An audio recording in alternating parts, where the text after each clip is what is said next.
We back, bitches. Obey NWO. Welcome everyone to the Nerd World Order podcast. This is Abel, and joining me as always are my co-hosts and co-conspirators CJ. Hi everyone. And Barker. We back, bitches. We are back. The NWO is where we're trying to take over the world by spraying the weekly pop culture news from across different genres, which include movies, comics, TV shows, or anything that we consider nerd. The Nerd World Order podcast, the greatest in poopertainment since 2017. Barker mentioned it. We're back after 3 weeks off. We had to regenerate the batteries a little bit. Perfect timing, I think, almost, because Barker he went back to work and is putting a fuck ton of hours in, and then CJ seems like he's switching constantly between days and nights. So I figured it was a good time to kind of give ourselves a break a little bit, especially because this is supposed to be like busy season with all kinds of movies and stuff being released, but because the coronavirus fucked everything up for us, it's a down period. Abel, can you stop lying to the student athletes? And honestly, we all three went to Camp Plug and Butt, doing some canoeing. We did. Macrame and lighting fires. So. No, we went to Camp Anawana. Remember that show? Yeah. Salute your shorts. Yeah. So how's everybody's 3 week break been from the show? What's everybody been up to? I'm fucking tired. I am also fucking tired. I'm pretty tired too. That's funny. We're supposed to get off for 3 weeks for a respite, and we're like, I'm fucking exhausted. We're the complete opposite of what we're supposed to be. Yeah. We've been working. I've been busy at work, and then Barker went back, and CJ's been busy too, huh? Yeah, I was on nights for 2 weeks, and I went to days for 2 days, and now I'm back on nights, where I'll be for the next 2-3 weeks. Are you guys short-handed or what? Yeah, it sucks. So I'm just being moved around like a puppet. And puppets, as you know, historically get very little sleep. Unfortunately. Yeah. A lot of splinters, too. All right, is anybody drinking any booze? I am. I definitely am. What are you drinking? I am not. I just vodka and green tea. Vodka, sweet tea? Green tea. Green tea. I'm not drinking anything either. The booze are upstairs, and I don't feel like going upstairs. I'm trying to be a responsible employee. Oh, that's right, because you got to work here in a little bit. Yeah. You're not listening. It's okay, CJ. They probably are. But I also don't want to go like hammered to work. So yeah, it's fine. If we did have a question of the show, I don't remember. It was 3 weeks ago, so I'm not about to go looking for it. We do. Huh? Yeah. The question of the show was: should we take an extended unplanned break? Yeah. And the answer was no. That would be funny. It was like the answer was like, no, fuck you guys, do your goddamn jobs. Whoops. Sorry, everyone. Crank it up to 11 and break the knob off. This is a job when people start paying me for it. Right now, it's not. So nobody's paying me for it. So get on the Patreon, motherfuckers. Get on the Patreon. Get on the Patreon. All right, let's see. Whitney started his Wit Shit and He Says again, except it was for like 6 episodes ago, so I don't remember any of the context of anything he brought up. So we're just gonna move on. But Whitney, you still have your segment. It's just we're starting brand new. This is the NWO 4.0, I think. Yeah, something like that. Yeah, and so we'll start again next week if you want to, after you listen to this show and you want to give us your 2 shitney cents. So we're like a reboot of a prequel of a reboot of a remake of a sequel of a reboot. So exactly. Now let's see. The NWO 1.0 was me and Andres, and then we took a break because I was trying to figure out what we were trying to do. Well, he went to school, and then NWO version 2 was CJ and I, and then NWO version 3 was no, I guess we're up to 5 now because we brought you in, so that would have been NWO 3.0, and then we took a little break there when I was going through some stuff, so that was NWO 4 when we came back. So now this one is NWO 5.0. Wow. Yeah. What a bunch of dicks. All of us. Back in We're trying. never We're really trying. Yeah. all right, well let's jump into it. Andres, he wasn't able to make the show today, but as always, he is the Adam Schefter. Anime expert. It's been that long without sports. He's the Adam Schefter of anime, and he always gives me the hottest news in the anime world in his own segment, the Andres Loza Memorial Anime Minute.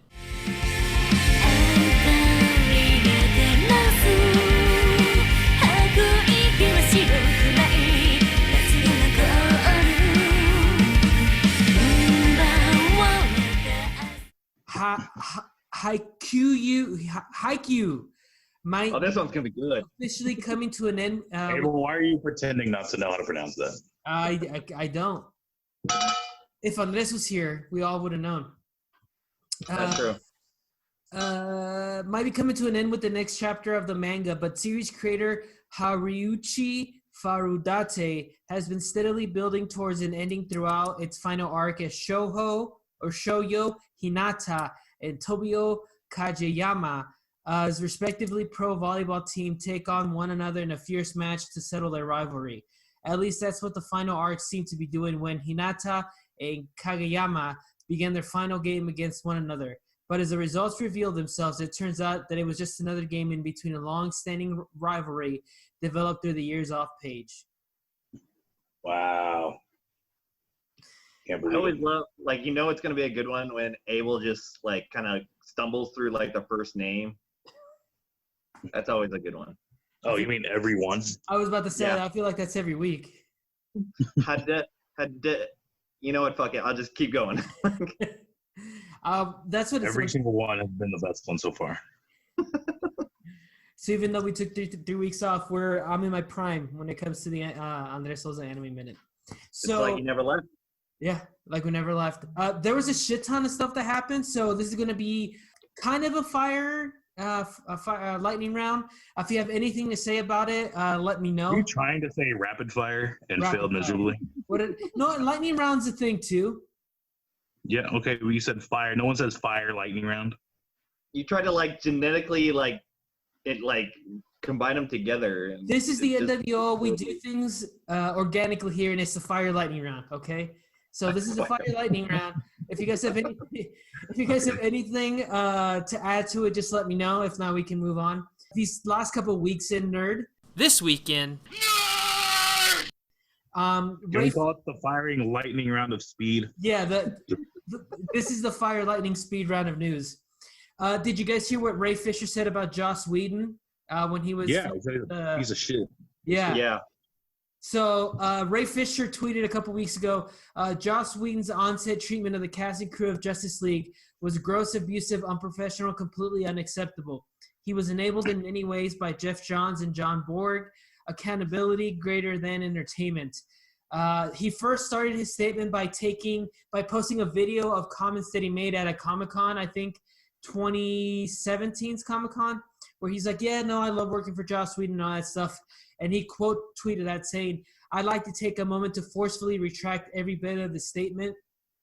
And he also said that the atmosphere on set was really creepy and not professional and stuff like that.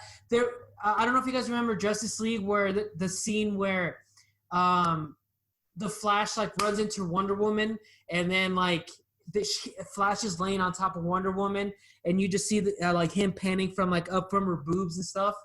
I guess like they asked Gal Gadot to do that, and she's like, no, like I'm not gonna do that. I'm not gonna film that.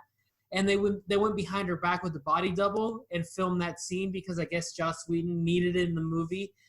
So I guess that's just one example of how unprofessional and stuff it was on the set. So and details came out later saying that the reason there isn't any specific details is because all the actors are signed under an NDA right now, and if they break that, they will be sued. So I guess there's some shit now that the Snyder Cut is being released that Joss Whedon was kind of an asshole on set, so that sucks. Wow. It wouldn't be the first time, because I've heard that when he was doing Buffy, like Sarah Michelle Gellar said, like he did like a lot of things that she was really uncomfortable about. So I feel like maybe this is not like a one-off thing.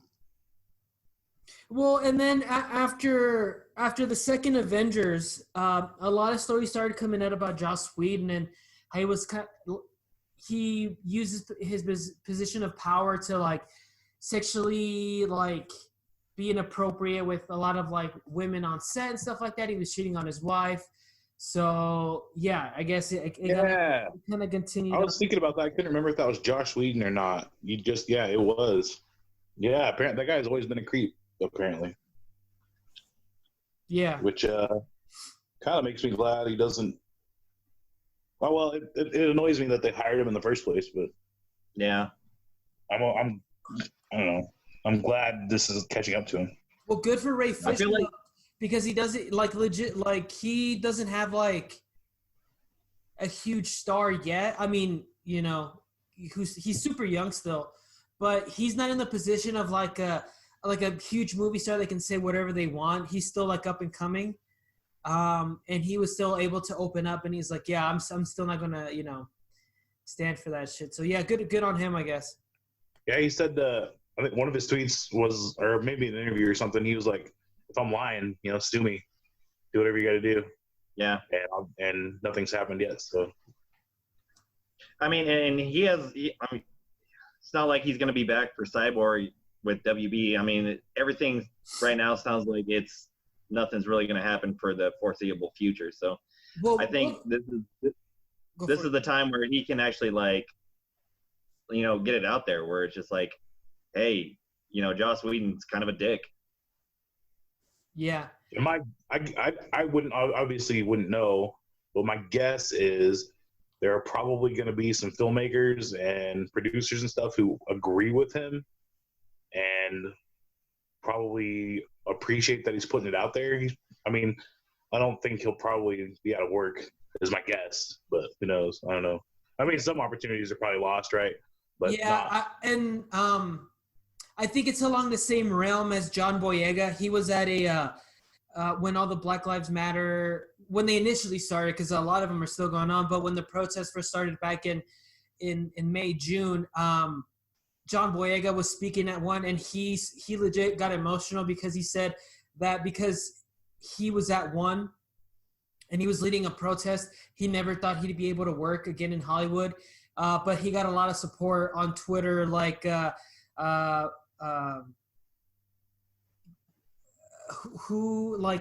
bunch of directors said, like, don't you worry about it, like, I got your back, you know, we'll hire you, we'll cast you and stuff like that. But John Boyega is a little bit different because he has a bigger, you know, a little bit of a bigger star. So we'll see. John Boyega, my guess is if he wanted to, John Boyega could probably never work again and be. Yeah, he's got that Star Wars money. Yeah, he's good. Yeah, not quite Ray Fisher situation probably. Yeah. But hey, power to him, man. That takes balls, and I'm happy he had the balls to do it. And fuck Josh Whedon. Can we say that? Yeah, hashtag fuck Joss Whedon. So I say fuck Joss Whedon. Yeah. Well, kind of to transition to something a little bit more lighthearted. Hold on.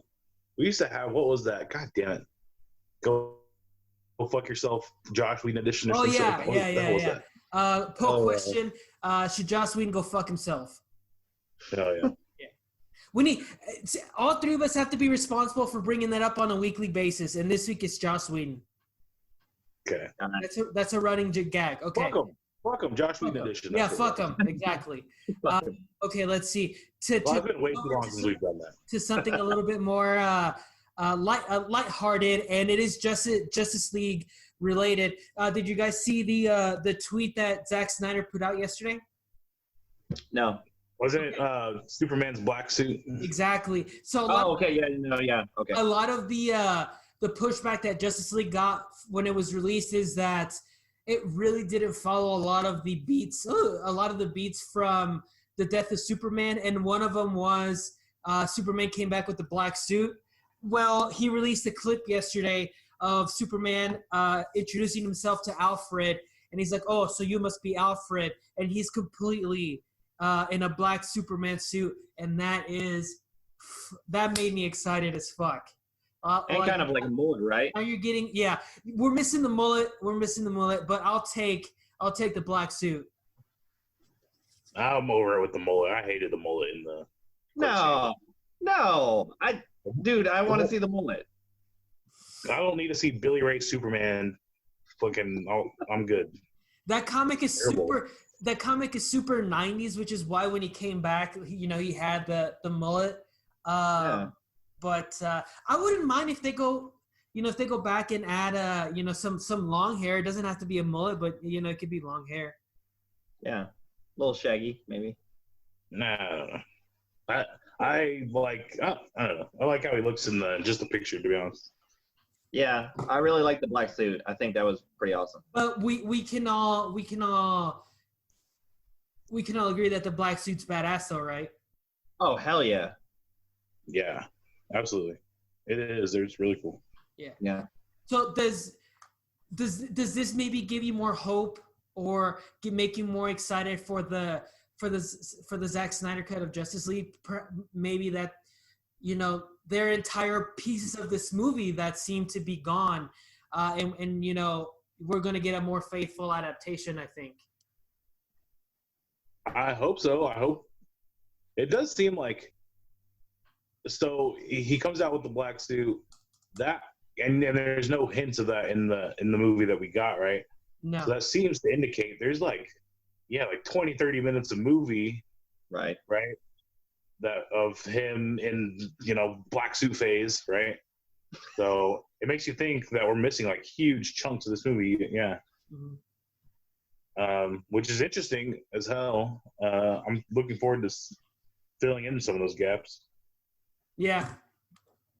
Did you really just say that? Say what? Black suit face. Black suit phase. Oh. Black suit face. Like we're just black suit face. I don't know, but I was like, man, he just went on a hot take right there. Oh, black suit phase. Yeah. I'm glad that was cleared up. Okay. I didn't even think of that. What the hell's wrong with you?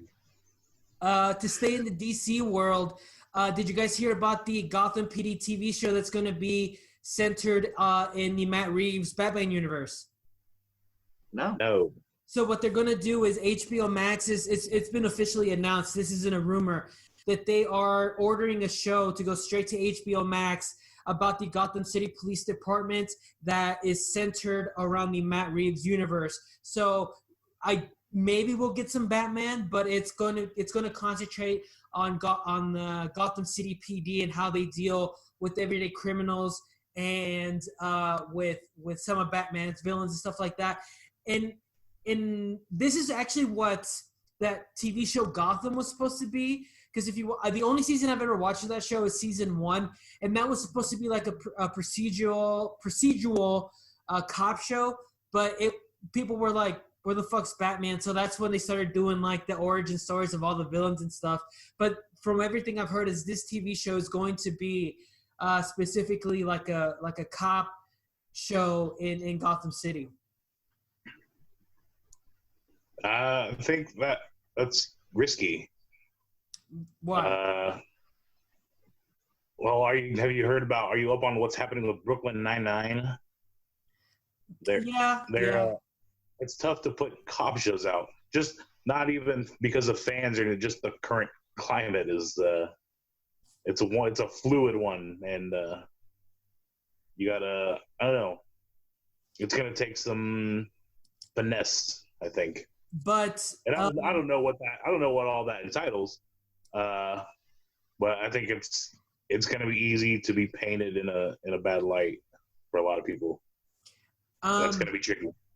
I actually read somewhere that you can take on that topic pretty well, specifically with Gotham PD or whatever they're going to call the show. I think it's Gotham PD, because it's well known in this universe that Gotham is very corrupt and stuff.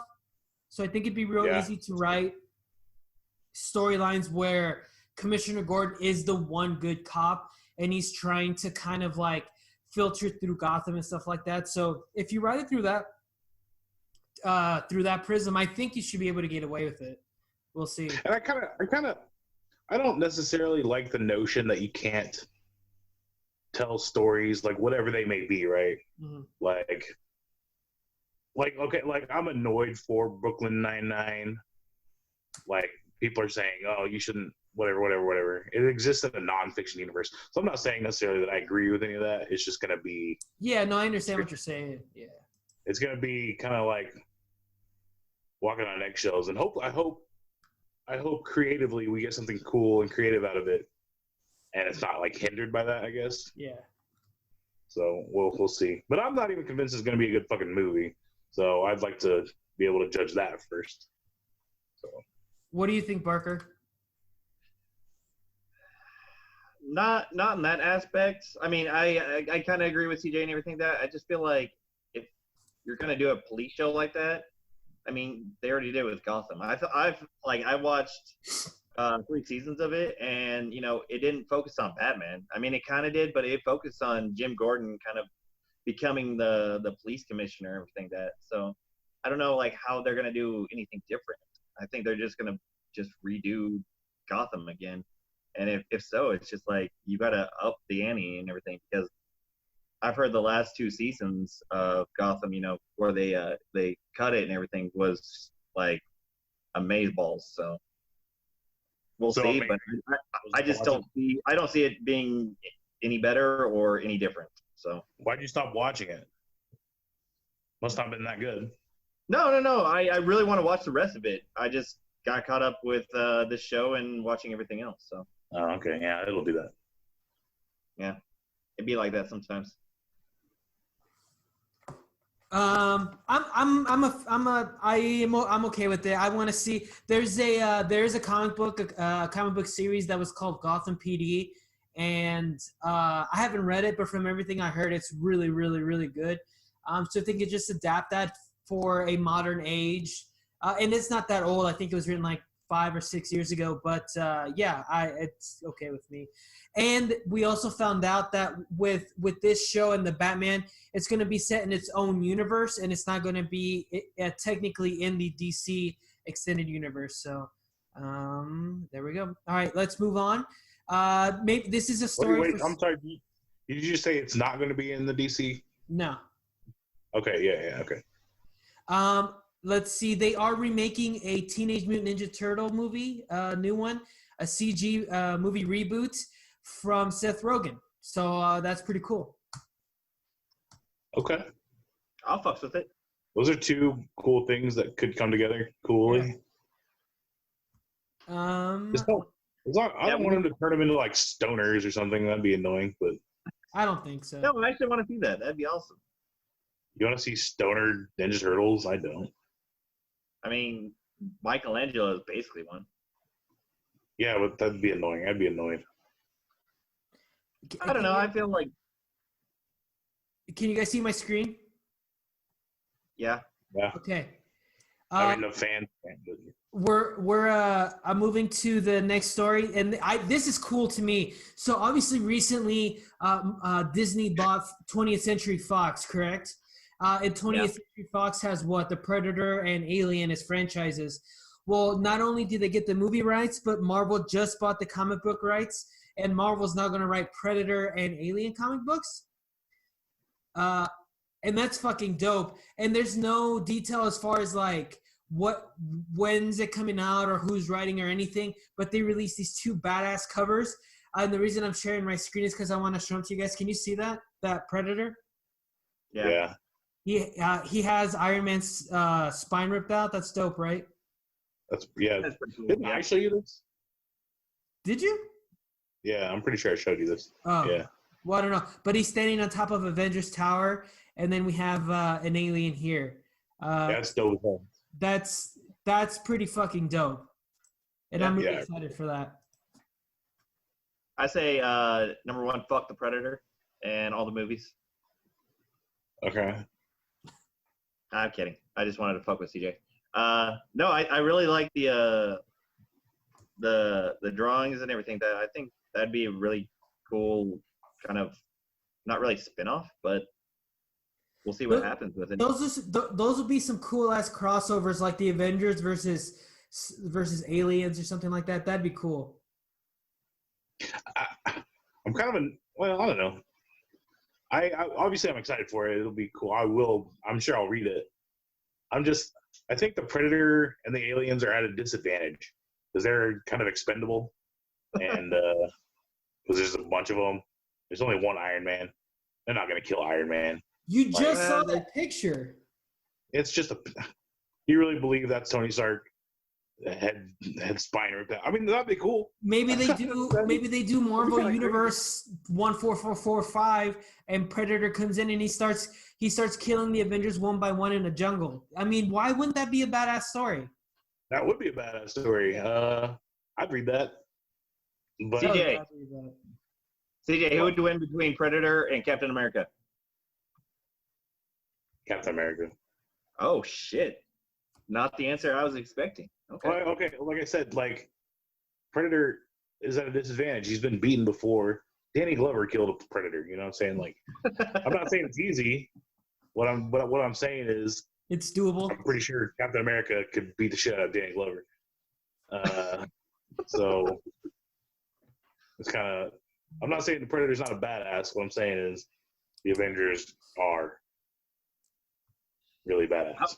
Well, yeah, I'd like to see, you know, all the Marvel characters against them and see how it pits out. You know, I think that'd be awesome. Yeah, it's gonna be a cool ride, regardless, for sure. I'm excited for it, honestly. I'm telling you, if they could make it an alternate universe and the Avengers go, you know, just take L's, that'd be cool. That honestly would be cool. I'm telling you, yeah. And the final Avenger would be him and the Predator and the Punisher. Like, come on. Yeah, that'd be pretty tight. Yeah, that would be cool. I'm certainly excited for the possibilities. There's no doubt about that. And there are plenty of them. All right, moving on. Did you guys see the official trailer for The Boys Season 2? No. It came out, and it'll be here October, so I'm excited. That is very exciting. And what they're doing this time around, which I think is smarter, is they're releasing one a week. Yes. Okay. That's actually something I'll watch on a weekly basis. Yeah, I think that's smarter than releasing them all at once because it stays in the zeitgeist a little longer. Like The Mandalorian, people talked about that for months compared to like Stranger Things where it was like that weekend and then you move on. And like it's better. Yeah, I agree. I'm always pro one a week. Yeah, same. I'm never just like throw it in my face all 13 episodes. Didn't they do that for the series though? The first season? And the first season they released all of them at once. Oh, did they? Oh, okay, I wasn't sure. Let's see. Oh, the Falcon and Winter Soldier were supposed to be going to Disney Plus in August. Not anymore because they never finished filming.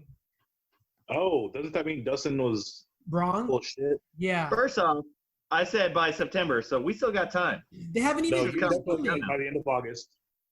Trust me, motherfucker. I've been keeping track of this shit. You said I said September.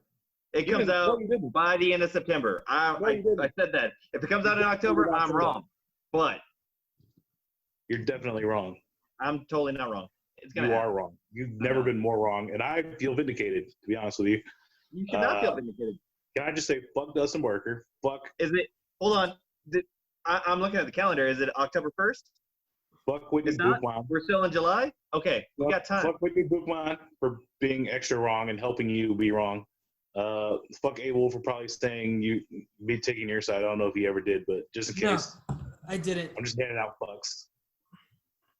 All I know is that WandaVision ain't going to be this year, but I still have hope for Falcon Winter Soldier. They never finished filming. They have to finish filming. They have to edit it. They have to go back and do reshoots if they have to. I mean, it's not going to happen this year. I am fully expecting not a single movie to come out in theaters this year. I'm already expecting it. Yeah. Come talk to me October 1st. I'm really sorry. There's nothing I love more than being right. And especially when other people tell me I'm wrong, it's like, it makes my day. And I specifically remember me and Abel both telling you hey, they're not going to be able to finish filming this. You're like, oh, it'll be out by August. No, I don't I think said it will. September latest. Definitely did not say September. You I said did. August.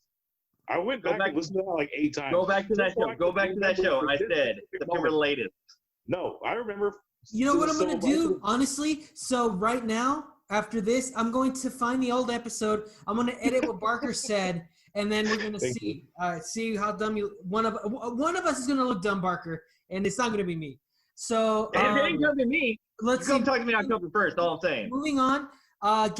It's a long time World Order listeners know that we used to have a segment called Gambino Minute, and we kind of it's hard to track Gambino, but there is a rumor that he's going to get his own Disney Plus show as Lando Calrissian, the character he played in Solo, and I'm all for that because I thought he played an amazing Lando Calrissian. So hell yeah.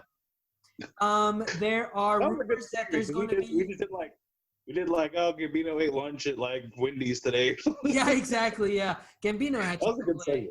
He ordered a 5-layer burrito at Taco Bell. I missed that. I do too. There was a Scott Pilgrim anime. Kind of like Keanu Reeves. God damn. Huh? Just all kinds of Keanu Reeves callbacks today. Keanu Reeves. Sorry. Yeah. Thank you. You got it. There's a Scott Pilgrim animated show in the works. It's going to be adapted straight from the manga / comic books. So that's really exciting, and I bring that up because we talked about Scott Pilgrim a few weeks ago. There's also another rumor that they're going to make another Constantine movie, which is fucking dope. It's supposed to be produced by J.J. Abrams, and they don't know whether it's going to be Keanu again or if it's going to be off of the – because J.J. Abrams is also producing a Justice League Dark series for HBO Max, so they don't know if it's going to spin off of that. It's just – I don't know. There's still a lot up in the air, but I'm super excited because it's Constantine. It's a live action? Yeah. I want a sequel to City of Demons, actually. So I don't know. Well, it's kind of bittersweet. That universe is over, so you're not gonna get it. Oh yeah. Did you guys watch the table read from the Scott Pilgrim? Yeah, I haven't seen it, but I heard of it that they did it to raise money. So yeah. And one thing I thought was crazy, I read this the other day, in a Cracked article, is that Edgar Wright told everybody not to blink during shooting. The fuck? Accurate. Why? What? Yeah. So when they were filming, Edgar Wright told everybody when we're shooting and everything that you can't blink, just so it's comic book accurate. That's kind of badass. If you look back, there's only 2 or 3 times that they actually blink on screen. I watch that movie a couple times a year, so next time I watch it, I will let you know. Cool. That's crazy that he did that. I've seen the Lucas Lee part on YouTube about probably 40 times since we talked about it. I fucking love it. It's 6 minutes, and it's beautiful. I love it. That is an awesome part. That's all I really wanted to add to that. Uselessly. But jumping back to whatever we were talking about, so that's cool. Keanu Reeves was quoted actually just last year or in 2018, I don't remember, that he loves that's the one movie he wants to do a sequel to for sure is Constantine, because he said he loved that universe, he loved that world. So who knows? Maybe they make another Constantine movie with Keanu, or if they're going to make it a spin-off off of that Justice League Dark show. Who knows? But do you have a preference? I'm excited. Huh? Do you have a preference? I've always wanted to see a sequel to 2005's Constantine, but I would also be super excited if they did a spin-off to that Justice League Dark series, and if the very interesting characters got a movie. So if Constantine was spun out into a movie, Zatanna, Swamp Thing, stuff like that. That would be cool to me. What if the series sucks? Well, then I don't know what to tell you. Yeah. And then last piece of news, and this is more for me because I'm a big Clone Wars fan. I'm actually going through the entire series again. Is they're making another animated Star Wars series for Disney Plus called The Bad Batch, which revolves around clones after a while. The Clone Wars and stuff like that. A few of them were quote unquote defective, and they started getting like special powers and special mutations and stuff like that. So they're going to follow them around. So I'm really excited for that. It's supposed to come out Disney Plus 2021. So honestly, guys, I would suggest watching the Clone Wars. They're really, really good. I thoroughly enjoy them. Isn't that like 5 seasons? 7 seasons. Jesus. But 7 seasons, but the first 5 are the only ones that are like full length. And then season 6 was cut short because Cartoon Network had canceled them. And then season 7 was the one they released this year, and it's only like 10 episodes. So cool. So they took 30 minutes off this 9-week fucking commitment. Hey, man, I'm watching an episode a day. It's fun. I've been doing that. I've been doing that with The Sopranos for some reason. I don't know why. Okay. I'm just catching up on television like 20 years ago, apparently. So I don't know how Clone Wars is gonna fit. Actually, Clone Wars is pretty old, though, isn't it? It's like going on like 15 or years, something like that. Yeah. I was gonna say it's pretty. I guess maybe I'm almost there. I'm almost ready. For like Toonami at one point? Do what? Wasn't it part of like Toonami? Oh, I have no idea. I don't know. Oh no, they were regular Cartoon Network. Okay. By all accounts, though, it seems to be a good show. It's an amazing show. Yeah. So that's all the news that we missed out on over the last couple of weeks. Do you guys have anything that is pressing or that I didn't talk about? No, I don't think so. I wish I've been checking for updates on that Borderlands movie. I haven't really seen much, but yeah, neither. I haven't seen either. Probably, I'm guessing it's probably been postponed, but everything's been postponed. So yeah. Okay. I did see something else. Well, I guess we'll probably get there, but Titans, I guess, was postponed too. But, yeah. That's the only other thing that's. I have that, so yeah, no, you're not wrong. Yeah. Alrighty, so I really don't have much. I guess Black Widow got pushed back, Wonder Woman got pushed back, so it doesn't seem like 2020 we're gonna have any more movies. I told you, there's not gonna be any movies. But the cool thing is, like, the movie theaters are bringing back like old school movies. Yeah, I went to go see Empire Strikes Back a couple weeks back, so that's pretty cool. Like they got Casablanca and like Forrest Gump and a lot of old school movies. So that's pretty cool. It does give.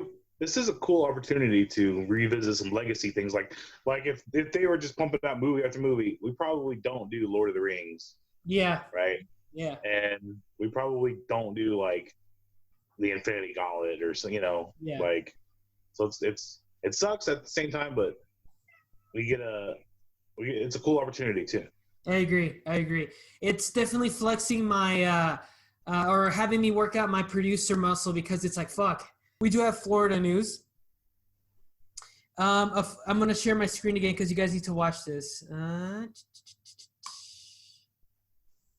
promise the people that we'll put it on our Twitter, even though they probably won't. Monroe County, Florida. A Florida man was injured in a bicycle crash with an iguana.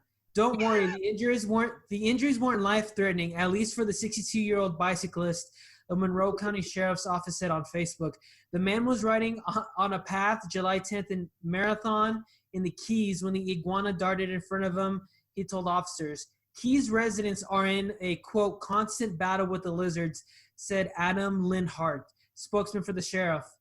They're just everywhere. Cars hit them a lot on the highways. They can grow up to 5 feet long and have been known to fall from trees in cool weather. All right, you guys ready for the picture? It's fucked up. Good Lord! Wow. That's pretty crazy. They fucked up that iguana, dude. Look at that.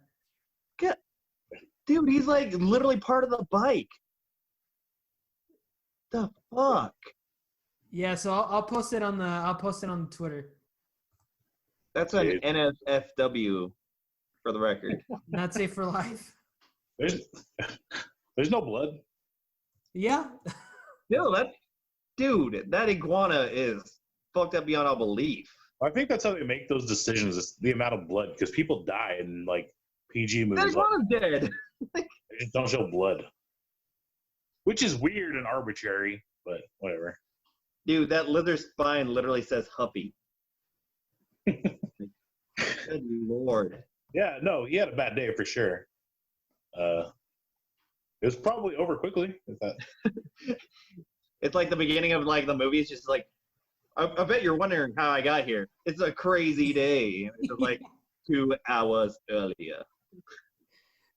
Jeez. Right. John Hughes movie.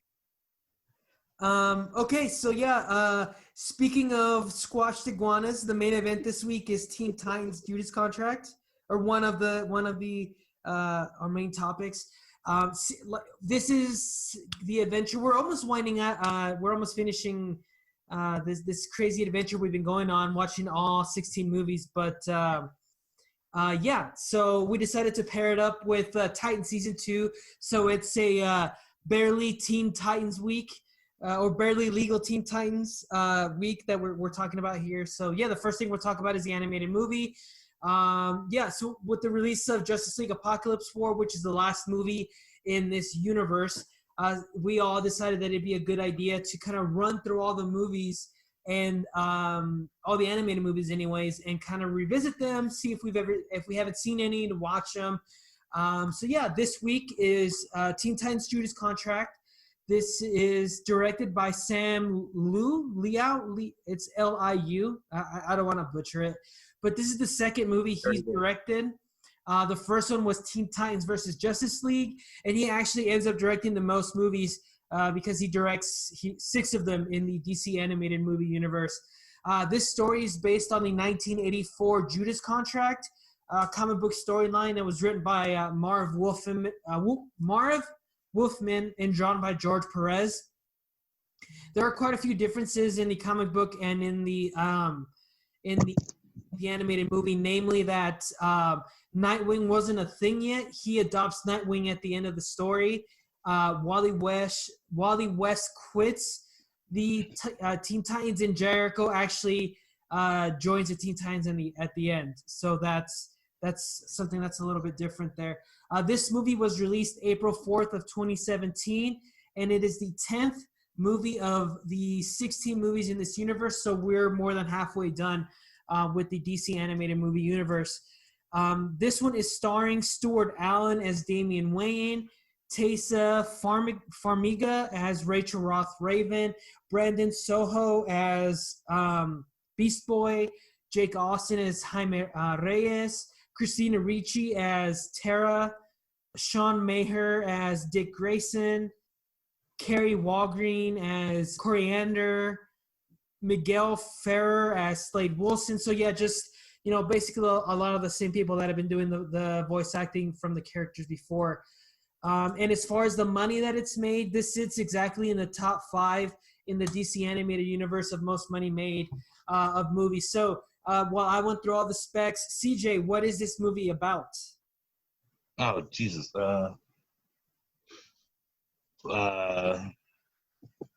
Okay, so you have the Teen Titans, and then Corey's like this lady. She's like the leader now because Dick Grayson is busy doing stuff. And then they have a new girl. Her name's Tara, which she's like terraforming, right? Yeah. That's her deal. So it's Tara, whatever. Anyway, they don't like that. And she gets all mad. Oh, because there's this like preacher guy, and he's really annoying. And so they try to like murder him, but he's like really smart. And so he hires Deathstroke, basically. And he's like, hey, can you go, like, tell them to shut up violently? And so, like, he does that. Hijinks to see. You guys know what this movie's about? No, yeah, now I do. I didn't before, but I do thought now.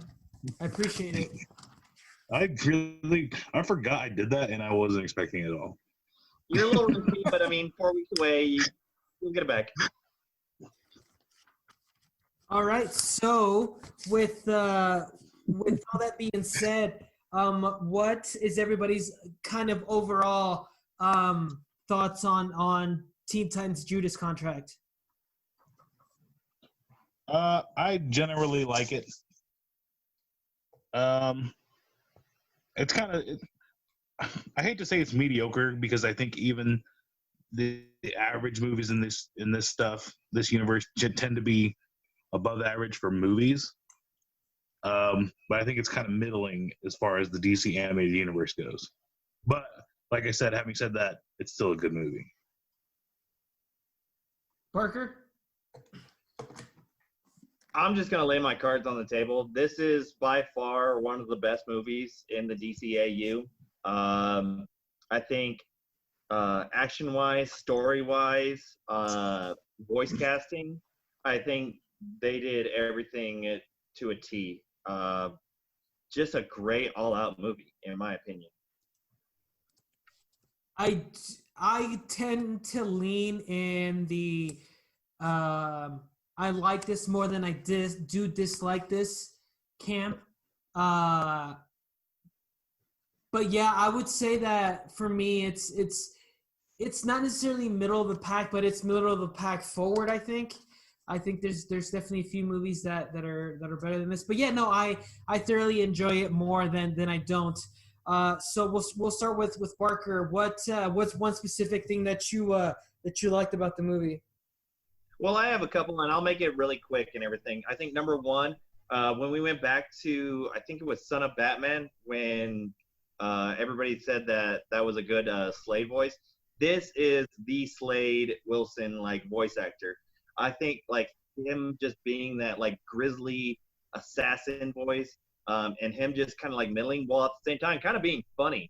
I really like this Slade Wilson, this Deathstroke, in this iteration. Number two, the story wise, everybody had their own problems, and at the end they kind of fixed it themselves. It's not really one of those 90s teen movies where they don't really get it fixed. I mean, everybody had their own issues, but at the same time they knew how to get together and become a family. And number three, like I said, the action. I think all in all, those were great fight scenes that they had all together. And at the end with Brother Blood and Deathstroke, I think that was a really crazy turn to make, and then to kind of make it light at the end was amazing. And also Kevin Smith. But yeah, Kevin Smith is in this.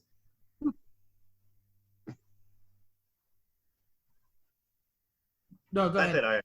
Yeah. Oh, that's it. All right, CJ. I actually completely agree with the Deathstroke bit. Deathstroke's really good. I really like Deathstroke in this. He's really, really fucking funny in this. I remember when he had Damien's phone and he's like, he writes something and he's like, no, you're a bigger dick than that. And then he's like, on a mission, call you when I'm done or whatever. Shit like that it was funny to me. That was pretty funny. I think Damien was actually awesome in this. Yeah, for once he doesn't come off as just a total douche. Yeah. I'm beginning to realize they kind of count on Damien and Dick too, to figure things out for them in a way, kind of. I think they rely on that. They're the ones putting pieces together, right?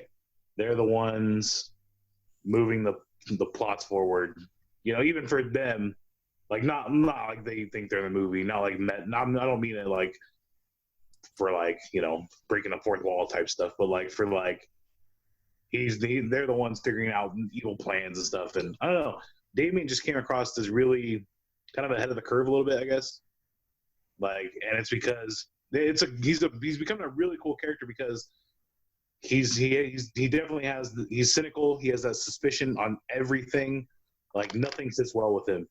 And I love how they're kind of playing that. I think like he's really coming into his own. I think, which is cool. I like it a lot. Yeah. I really like Damien in this. Actually. Yeah, I think he comes out better than what he usually does. What I liked about this is most of the movies have been centered around either Justice League or Justice League members. I like how this is not that, and it expands the universe in a sense where we don't see any of the main Justice League members, not even once, I don't think. Correct me if I'm wrong. And this is solely a Teen Titans adventure and story, and I dig that they expanded the universe. Yeah, I agree. That could I think CJ's right. Like they don't even reference really anybody. So. Yeah, I do enjoy that actually. Yeah. So yeah, that's probably my favorite part. What is something that you could have changed, or if you could have, you would have changed, or something that you had pushback on, just anything that was kind of like, Okay, for starters, Nightwing suit. Nightwing suit is not red; it's blue. I have this in my notes: red or blue Nightwing. Yeah. That pissed me off the entire time. Every time I saw it, I just got annoyed. But whatever, doesn't matter. But I don't even understand like why they would do that. It's like they feel like they have to reinvent this stuff. It's kind of like the Batmobile. Just leave. They had it fucking perfect in. I think it was Bad Blood or no, Son of Batman maybe. I think it was Son of Batman actually, or Batman version, whatever it was. The cool fucking red top Batmobile. It's like they have to change it just for the sake of changing it. And I feel like they did that with Nightwing suit, and it just annoys the shit out of me. Secondarily, one thing we praise these movies on is efficiency. And I think that can be... So it feels like we are just kind of dropped in without really enough context for me. And usually I like that because it's easy to just pick up the pieces and just run forward, and they usually do a really good job at that. But I think it's kind of hit or miss, and I think for me, it misses a little bit. Like, we didn't really have any context for Brother Blood. I didn't. I don't think unless I missed something, which is possible, or forgot. No, it was kind of they expected you kind of to know who Brother Blood is, but yeah, he wasn't mentioned in any other movie or anything like that. Okay, yeah. So, and usually that doesn't bother me, but this time it did a little bit. I could think, just because there was no, I don't know. I guess Deathstroke would be like the continuity point. Like, this is, and I'm glad they did what they did with Deathstroke, but it just felt like, and there's just like Hulk cult out of nowhere, and it felt like I would have appreciated, maybe some mention of that in like previous movies or something, because an entire, 9-century-old cult probably shouldn't just appear out of nowhere. And it's kind of weird that this villain who's been working on this stuff for 9 centuries apparently just kind of dropped out of the sky for some reason. I just kind of felt like we were missing some beats. Yeah, I don't know. I agree. No, this one isn't as efficient as the other movies. I would agree with that. Barker, what? It doesn't do with efficiency as well, I don't think. Yeah, Barker, what's one thing you had beef with? It's really strange that's one thing that CJ, because that was the same way with me. It's just like I kind of need a backstory behind the villain. Like they kind of just dropped it on us out of nowhere. Also, I think like I would really like to kind of delve into like the Jaime Reyes past. I think that's one thing that they kind of just dropped on us too, because Blue Beetle is really a great superhero that has a really great backstory, and you really don't get much of it with this movie. So those are the only two things that I would try to improve on this movie. But yeah. What movie? Oh, never mind. I think it's. Oh, I'm thinking of Young Justice. Never mind. Yeah, in Young Justice, they do a deep dive on Blue Beetle, which they can because it's different. You have, it's episodic, and each episode can be different in a bigger arc and stuff like that. So, yeah. But yeah, it's. I agree, but. What, Abel? Are you tired of the show now? No, I'm tired in general. Just yawning. Okay, this is But since it's only 90 minutes, or not even that, it's 60, 70 minutes, like 79 minutes. They can only talk No, about it's an so hour and much. 25. So it's like 80 minutes, basically. Let's see. What's I'm trying to think. It does kind of like, yeah, I would agree with CJ. It does kind of slog at points. And I understand because I think out of all the movies, this one has the most exposition because they're trying to explain that Tara has been working for Deathstroke and she's infiltrated the Teen Titans and it's been a year and he's working with Brother Blood and I get that and a lot of it is just either backstory or exposition and stuff like that. So yeah, I get it. But yeah, no, I think this action set pieces are pretty good in this and for the most part, it's good. But yeah, there's a lot of dialogue in these movies when most of the other DC animated movies have more action than anything else. So let's see. What do you guys think of Deathstroke having like a child bride? That's weird, right?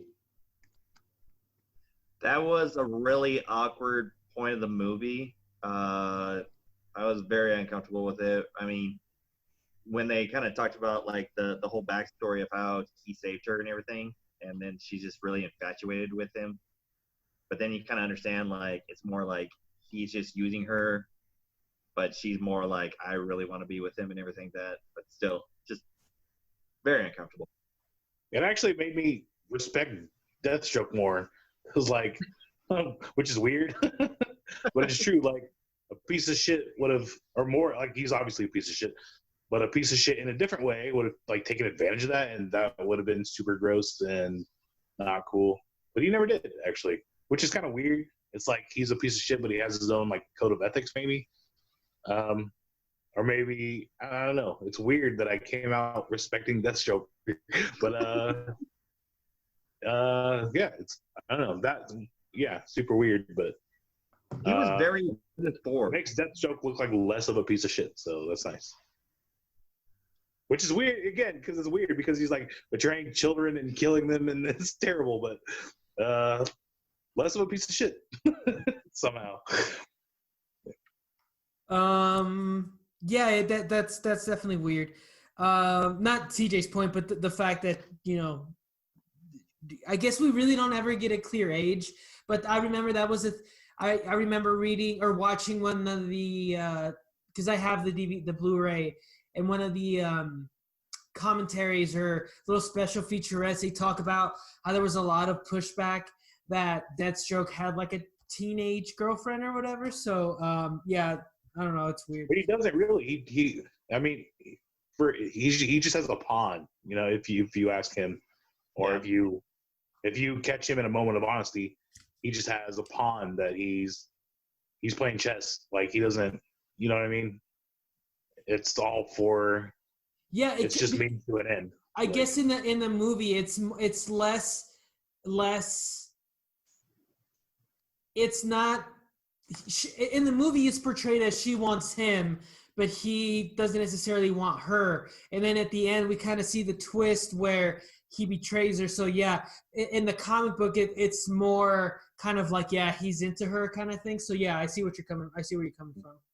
You can kind of tell in the movie that like I said, he's like business forward because she keeps saying like, when are we going to be together? And he's like, as soon as this contract is done, then we'll be together. Like, so he's just really just using her until the contract's done. And then it even seems like he doesn't even care about her. It's just like CJ said, a pawn. Just get rid of her whenever the job's done. So. Yeah. Yeah. Which seems pretty Deathstroke-y, to be honest. So. I like that word, Deathstroke-y. Yeah, no, there's not too much else to kind of talk about. Just like what do you guys think of the Teen Titans in general? Just the team that they have on the. Sorry, again, just to toot Damien's horn. I love that part where he just calls. Hey, I know the Deathstroke playbook. Like this is this and this and this, and he's telling her all these things. I thought that was kind of cool.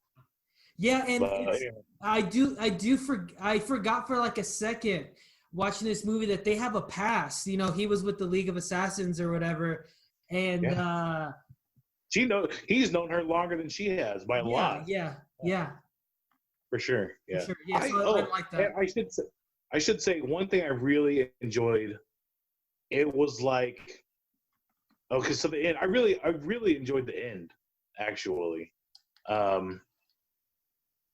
the moment Deathstroke, killed whatever, gave everyone away to that. From the moment everyone started being abducted and all that, from the rest of the movie on, I think it was really good. And one thing I really liked was Dick and Damien fighting. It was like they had like scores to settle, right? And everybody else handled this new guy. We got shit to take care of over here. We got some history here. I thought that was pretty cool, actually. Yeah, I did like that too. And then Tara obviously comes in. She's been betrayed, whatever. And kind of just takes the whole damn thing over. But I really enjoyed that. It felt like it was personal for them. And everyone else just handle this business over here because we got shit to do over here. I thought that was cool. Right. One of the best moments in this movie I liked, it was when they were training, and Corey's just like, I'm kind of the leader, and Dick's like, well, yeah, you're good, and she's just like, well, yeah, you're good, and kind of had that sexual joke, and he's just like, training. We're talking about training, battling, Oh yeah. He's like, yeah. He's really proficient when we're having. Yeah. Yeah. That was a really good joke. A really good moment, like right in the middle of the whole movie, that you had to sit and kind of rewind back and then watch it again, because that was just great. Dick stays. I really love. Dick stays horny in this all the time. Like anytime it's the conversation between him and Coriander, like it's always about him either getting cock blocked or something, and it's fucking funny. That is funny. I love the Dick Grayson Coriander power couple. I think that's cool. I think so. I hope, because this one feels like organic and cool. I hope they never do the bullshit that I know they're always going to do, where they have to break up and they fight over. So I hope that never happens. I really love them as a couple, and I hope they don't do that. I love the fact that Carrie Walgren has been Starfire through a lot of movies and the TV series. Yeah, that is nice. Continuity, whatever. But yeah, I'm here for, and I think it's cool how they're kind of taking it slow. I don't know. It feels like the most organic of their romantic relationships. Beast Boy and Tara felt forced to me, to be honest. It feels weird. Still feels weird to me. I didn't like that, at all, actually. Because wasn't Beast Boy all about Raven? I don't know. It's just weird. That part's weird to me. But this romantic relationship feels natural to me, and I like that. I appreciate that, because usually they feel forced, and that annoys me. All right. So what is everybody's ratings on it? What are you thinking? I go. I'll give it a tit. Nah, I'll give it titties, I guess. Nah, I gotta give it a tit. Is that your final answer? High tit, low titties. Yeah. Parker? I'm gonna give it titties. I love this movie. Okay. I am going to give it titties. Like I said, it's on the lower end of the upper echelon, so in the second tier. So actually, and instead of asking you guys every week to rank them, I'm just gonna hold that off till next week, or not till next week, to the end of it, so we have a complete list. So, and that also goes. I did it. Huh? I said I already did it. For all of the movies? Yeah. Oh well, good for you. Hold on. Yeah. I lost my list, which is why I don't want to do it this week, and I made an excuse. Well, I'm gonna do it anyway. I lost it. All right, so I'm going number one, Bad Blood. No, don't do it, 'cause I don't have it. Easy. Oh, fine. It's what you not know how this works. Lead up to it. Tease it. What, your first day on the job. We were doing it every week anyway. Dying on fire. You guys are not fun.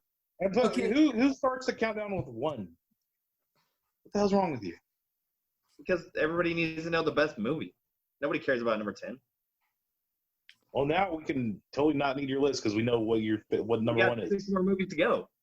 You never know. Okay, you got it. Hey CJ, Yeah. do you love the NWO? Yeah. Do you like supporting things you love by giving them an amount of money so small that you wouldn't notice or feel leaving your bank account? Yeah. Then you'd be perfect to donate to the NWO cause, which will help us create more content and become a better podcast. Is that something you like to do? Yeah. Then visit us on patreon.com/NoRolled and give us a monthly donation to help us out. Or if you want, give us a one-time donation. Please go to our PayPal at nerdworldorder2@gmail.com. Yeah. Yeah, and remember folks, obey the NWO. Okay, Good job, Greg. Let's keep this moving. The second part of our Titans extravaganza is we're finally, almost a year after it came into existence. Titans season. We finally watched. Well, I finally watched it, but we're finally going to talk about it as a podcast, huh? Dustin was way ahead of the curve. You watched this like as soon as it came out. Yeah. Oh yeah, dude. I watched it like every week. Like I was done with it in November. That's funny. But anyway, sorry, keep going. Did you rewatch it? Yeah. Nice. Okay, so yeah, season 2 picks off almost exactly where season 1 left off, where the Titans are battling with Trigon and then being converted over and all that stuff. This season was 13 episodes long, and it ran from September to October or something like that, November. And it was announced that there is a season 3, but actually, let's see, 3 weeks prior to the conclusion of the second season, DC confirmed in November 2019 that Titans was renewed for a 3rd season. However, the 3rd season was scheduled to premiere in the 4th quarter of 2020, but is currently delayed amid the COVID-19 pandemic. As a result of the pandemic, filming is expected to begin in the fall of 2020, and I highly doubt that. So they probably won't start filming again until next year. But good thing is there was an announcement that it will be on HBO Max and DC Universe. So. Yeah. So, okay, CJ, what? Just give us a quick synopsis on season 2. Okay. They obviously have a battle with Trigon, which is something I want to get into. And then they move on very quickly to where they get into the meat of the season with Slade Wilson, and that there we get a little more meat, I guess, for lack of a better term. And then we find out that Cadmus Industries has a little bit of a part to play, which anyone familiar at all with Teen Titans will recognize. Yeah, you said quick, so hijinks ensue. Is that fair? Yeah. It's a little rusty, but you'll get it. Yeah. Huh? I said a little rusty, but you'll get it. Yeah, but I don't want to take forever because it's fucking season.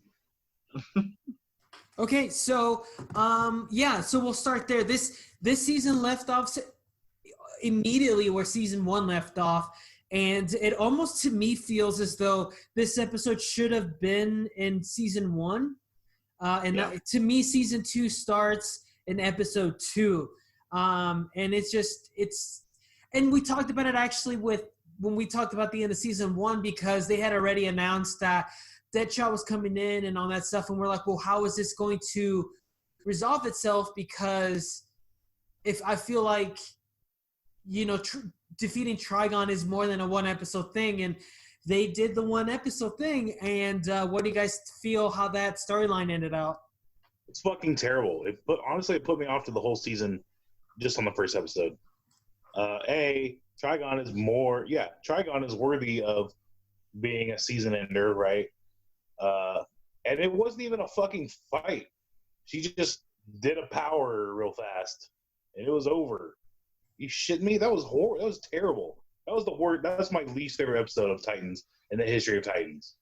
Yeah, I'll admit I wasn't too happy when that's how I'm of two minds of it. I was happy that they moved on from it like real quick so we can get a Deathstroke story, but at the same time I was like, oh, that's it. Like that you should have done that then in season 1. I guess their idea was, that they didn't know whether or not they were going to get canceled or renewed, so they left the thread out there to kind of keep people hooked and stuff like that. But I don't know, man. I wasn't a fan of that first episode.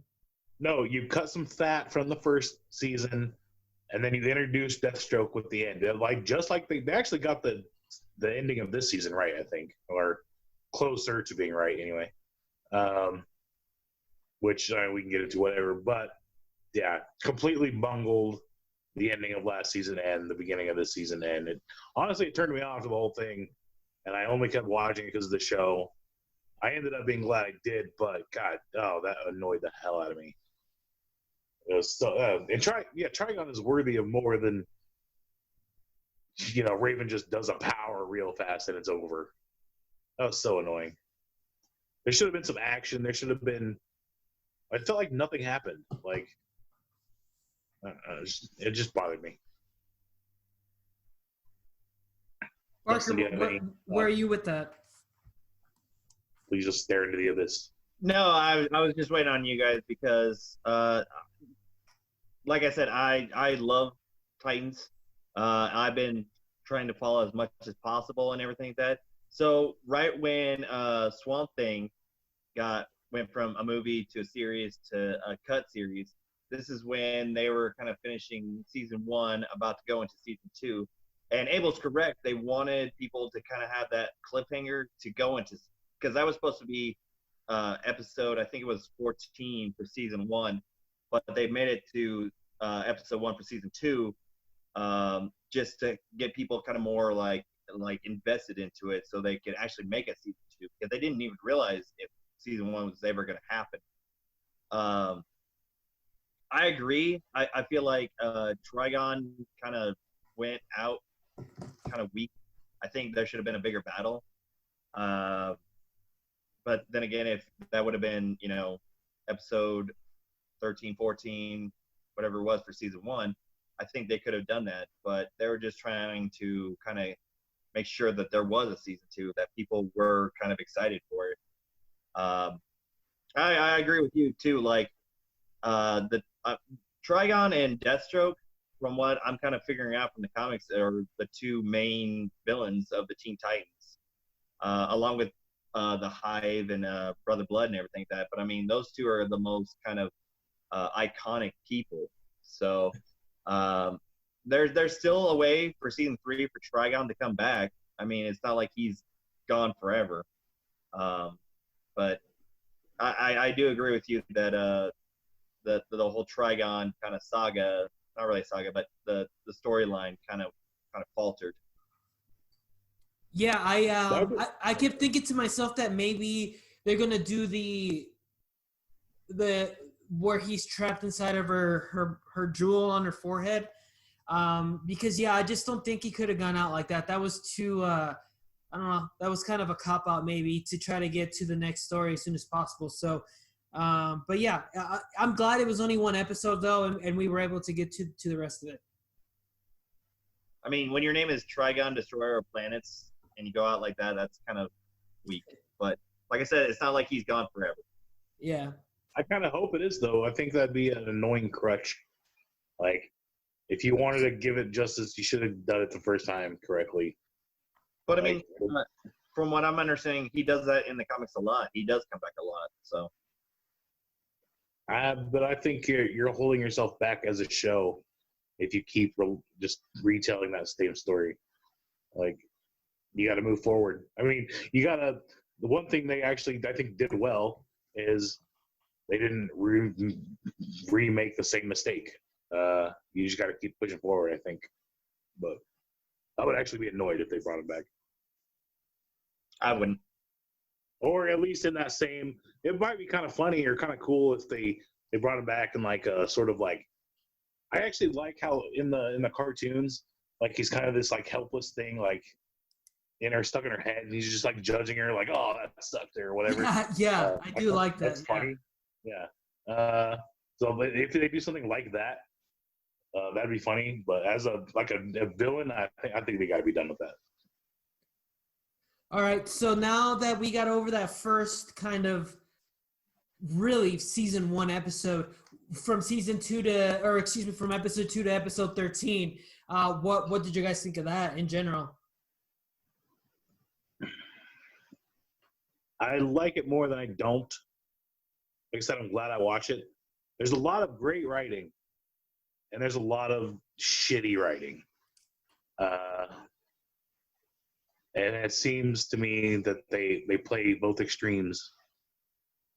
But like I said, it's generally speaking, I like it more than I don't. Barker?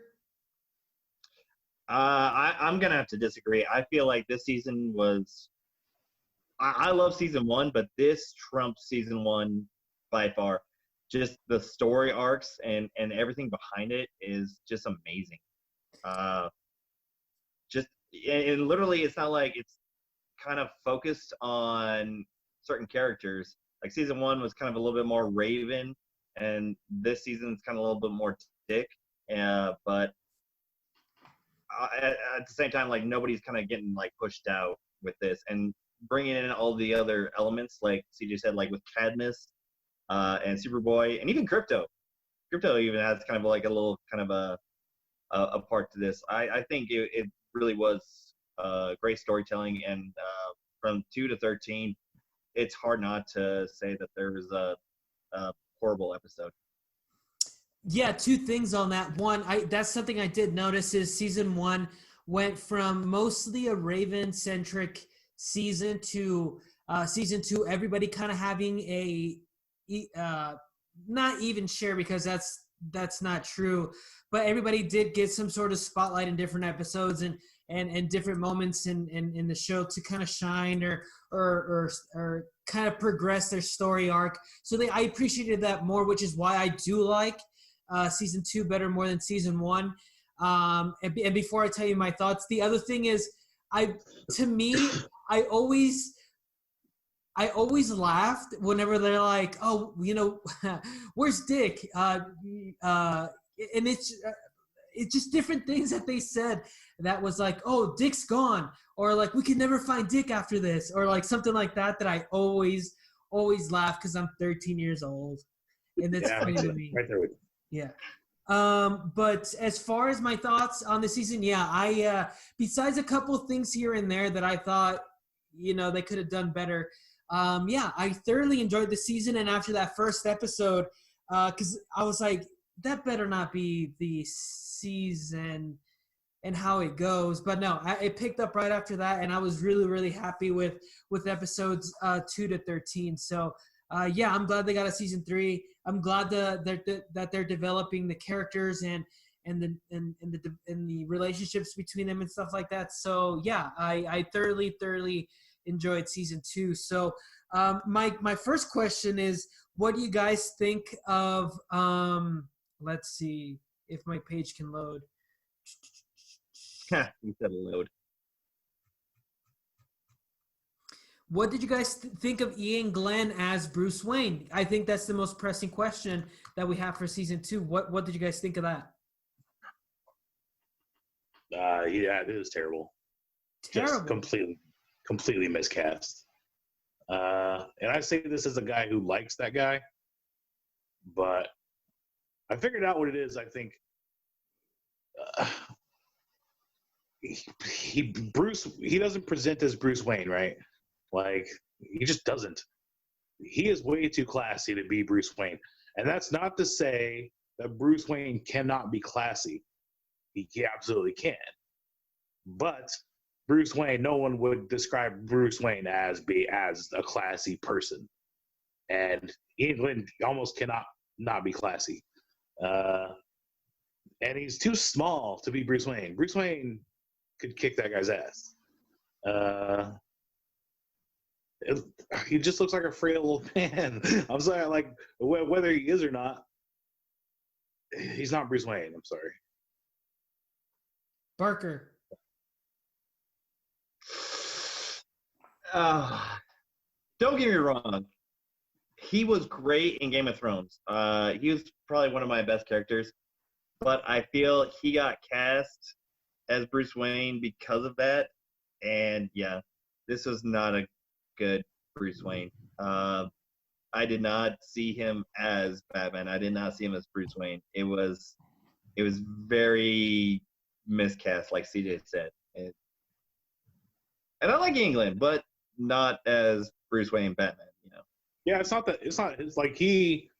not poorly acted. No. He did fine. It's just not meant for him. I don't think of England and Batman, you know, or England and Bruce Wayne. I don't see it. For my thoughts, it grew on me because, particularly in the episode where I know it's an imaginary Bruce Wayne, but when that imaginary Bruce Wayne fights Dick in the jail cell, like that, I was like, okay, I can buy it. But just his body structure, and I was telling CJ when we were doing the top 5 show, his chin isn't very Bruce Wayne-y. Yeah, it's just his build is not of Batman, and I bought it a little bit more after that fight. But yeah, it had to grow on me a little bit because I didn't buy it out. I still kind of don't buy it, but I buy it more than I did at the beginning. I feel like my favorite episode though is Ghosts. When it's just like, it's Dick Grayson like thinking it's Batman and how he just kind of destroys each other. Jesus Christ, how many times do I have to say it's 5 years? Like, yeah. And then like scene where he was like doing the burlesque show. I love that episode. It was awesome. But yeah, sorry. No, it's fine. I was just gonna say like that episode I loved. It's probably one of my favorite of the season. But yeah, Ian Glenn and Bruce Wayne are just not the same person.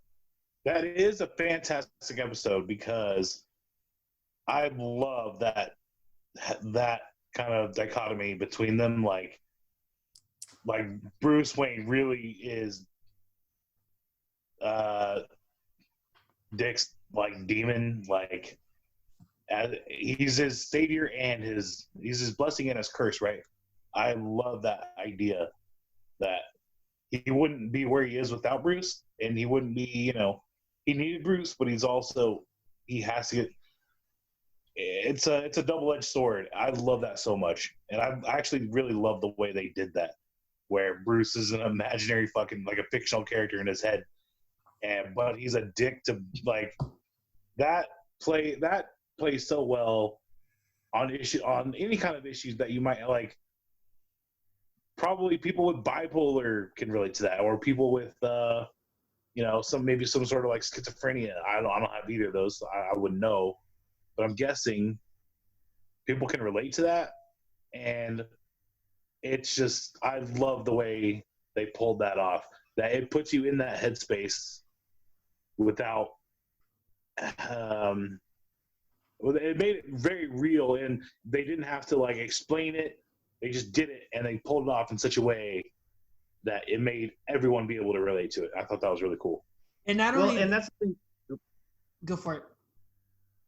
I was gonna say like, and you're right, CJ, but like, it's that episode where it's just like he has that guilty conscience, and Bruce Wayne is the guilty conscience that's materialized, and it's what Dick thinks Bruce Wayne would say to him, even though like maybe Bruce Wayne says something totally different. I just love the fact that like he just puts that burden on him to the point where Dick just kind of has to be like, listen, I have to put all my cards on the table, and he disappears. Like his guilty conscience is just done.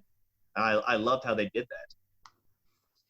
Yeah, I do like the fact that they because I think really that's the only way they could have played a Batman in Titans is kind of, you know, as a periphery character, because it's not a Batman series, right? So you don't want Bruce Wayne to kind of take over the series. So I do enjoy the way they use them. I liked it a lot. Whether or not I bought Ian Glenn as Bruce Wayne, that's a whole other different conversation.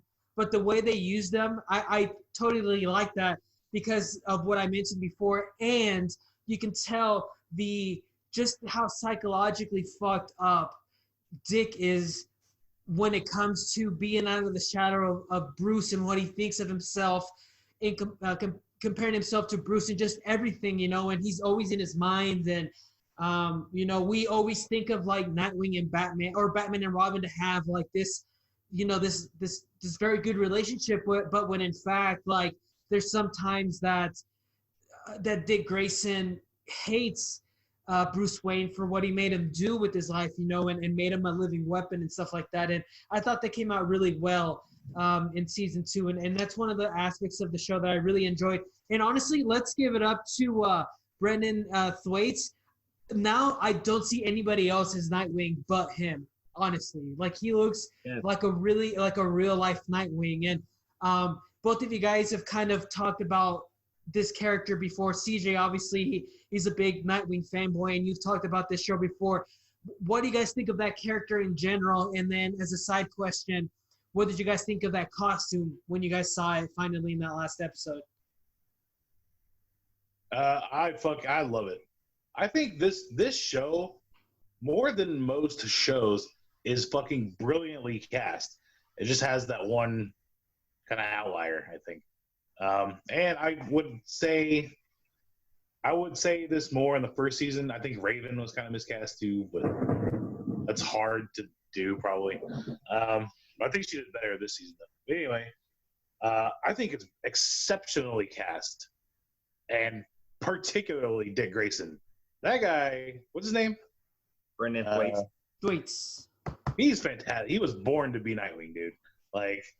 Seriously, he puts you right there. Like, it's exceptional. I'm on the complete other side of that spectrum, where I don't buy Ian Glenn as Bruce Wayne, and on the other complete opposite end of that spectrum, I don't see anybody else but Brandon Thwaites as Dick Grayson Nightwing. Yeah. As far as all the here, like, I think Connor is expertly cast. I think Starfire is spectacularly cast. Hank and Dove, I think the entire cast, they nailed it with just a couple minor exceptions. Gar, I think, is perfectly done. All the acting is spectacular in this. So generally, we can kind of morph two general questions that I had. Then is the cast in season 2. How do you like the dynamic and the casting? But not only that, but like the design and the costume. Like, just, did you guys buy all of it? Like, what's on your mind about all that? Yeah, I kind of have a little bit of pushback with Nightwing's costume. It's a good-looking costume. The part that annoys me is that it came from Bruce Wayne. That bothers. Like I said, I have actually a lot of. I don't think we're gonna have time to get into them, but there's a lot of shitty writing in this season, and it bothers me. And that's one example of it. The entire fucking point of Nightwing is that it's to get away from Batman. Why is Batman commissioning a Nightwing suit that he has no idea that of the blue bird, the thing, the origin point of the entire fucking Nightwing character? Why is this being commissioned by Batman? That annoyed the shit out of me. Okay, so that part, you're right, but Bruce knew that he was going to be his own person. Like, there was going to be that point where he's going to be his own person, so he makes his costume for him.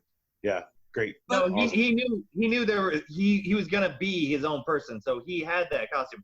Now, the whole Nightwing part was, yeah, you're right, it's kind of shoehorned in and everything. No, but the literal entire point of the character is that we're getting away from Batman, and you undermine the entire foundation of that character by making it reliant on Bruce Wayne. That annoys me. It annoys me. I don't know, because even if Nightwing were to do it all on his own or whatever, it's still, let's say that Bruce Wayne had nothing to do with the costume and he didn't know. You're still going to use the resources and the connections that you started because of Bruce Wayne. So that's always going to be there. Okay, well, no, I'm not saying, of course he would do that, obviously. because those resources are his resources, right? But why is Batman? It's like Batman's still making these decisions for him, and using resources that he's known his entire life is different than being thrust, having these decisions that are made by Batman being thrust upon him. You know what I mean? Which is what he's trying to get away from in the first place. I don't think I think like he knew it was going to happen. It's kind of like a contingency plan, in my opinion. No, that's dumb. A lot of things bother me, and that's one of them. It kind of just set me off on the wrong foot. That scene though was funny. I really like that.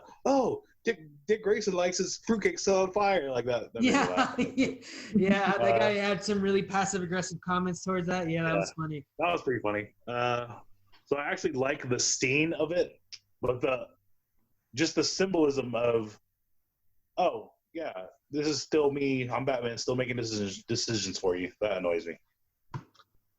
Kind of to piggyback on CJ from your question, Abel.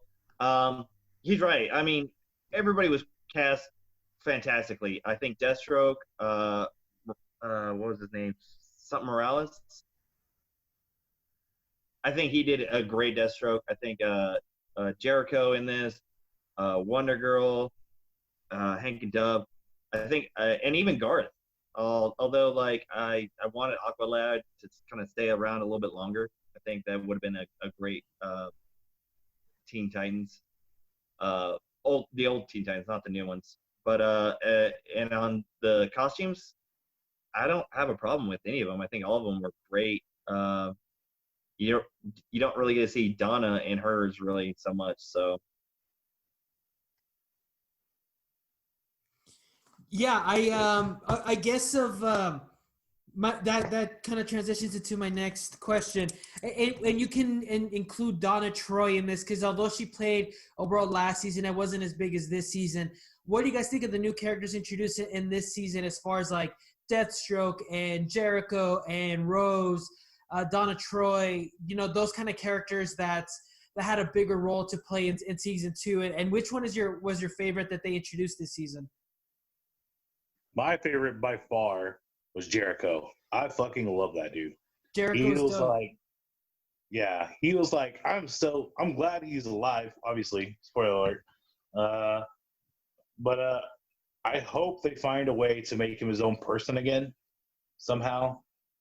I love that character. He's like such a good dude. Like, I don't know. It made me really sad when he died, because I was like, oh shit, like that's a terrible way to make me fall in love with somebody and then fucking take him away just like that. But yeah, I really like Jericho. He's cool. I enjoy Jericho. And actually, a cool tidbit about the person who plays Jericho, he's a transgender male. He made the transition, and that was actually a big casting news in the LGBTQ community, because it's like one of the first times that a trans male was cast in like a role that didn't involve them having to play some sort of trans person. So that's awesome. It speaks to the progression, because I didn't even know that. Yeah, that's awesome. Yeah, that's cool. But excellent acting. And I really love the character because he gives off like Captain America vibes in that, like, good is good, bad is bad. Yeah. Right. Yeah. He has a true north, and I love that. Especially compared to the other Titans, where they're good, but they don't have that moral high ground that Jericho might have, where they all have kind of skeletons. These Titans, anyways, they have skeletons in the closet. Jericho doesn't seem to have that. So you're right, the way you put it. He has a true north, while all the other Titans are kind of, like one of them's addicted to drugs. The other one's guilty because, he thought he killed somebody. So all this stuff. Yeah, I totally get it. Yeah. And on top of all of that, he was still able to, okay, they used me, whatever, they came clean, and just forgave them. And, okay, you guys came clean, we're done now, we can move on. And, it still plays its own part, but it shows you just a badass he is, because he's able to, compartmentalize that kind of and understand, and it speaks to a maturity that certainly the other Titans could learn from, which is pretty cool, I think. I really like that character a lot. So, yeah. All right, Barker, what about you? Which character sticks with you? It has to be Deathstroke. I mean, like, he's becoming my favorite, villain of all time. I figured out his name is Esai Morales. Yeah. I think he